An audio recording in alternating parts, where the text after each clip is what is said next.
రేపు చనిపోతామని తెలిస్తే ఈ 3 చేపలు ఏం చేశాయో తెలుసా?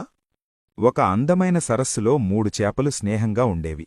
వాటిలో మొదటిదానికి ముందుచూపు ఎక్కువ, రెండోదానికి సమయస్ఫూర్తి ఎక్కువ, మూడోది మాత్రం బద్ధకం, నిర్లక్ష్యంతో ఏది జరిగితే అది జరుగుతుందని నమ్మేది. ఒకరోజు సాయంత్రం కొందరు జాలర్లు అక్కడికి వచ్చి రేపుదయం వలవేసి ఇక్కడి చేపలన్నీ పట్టుకుందామని మాట్లాడుకున్నారు.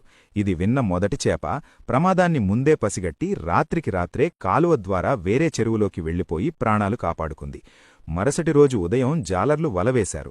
ఆ వలలో రెండో చేప, మూడో చేప చిక్కుకున్నాయి.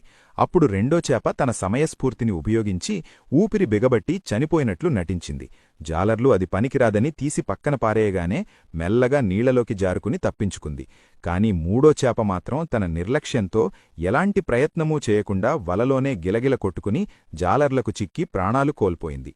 నీతి: ముందుచూపు ముప్పును రాకుండా చూస్తుంది, సమయస్ఫూర్తి ఆపదలో రక్షిస్తుంది, కాని నిర్లక్ష్యం వినాశనానికి దారితీస్తుంది. ఇలాంటి మరిన్ని ఇంట్రెస్టింగ్ కథల కోసం మినీ కథలు తెలుగు పేజ్ను ఫాలో అవ్వండి.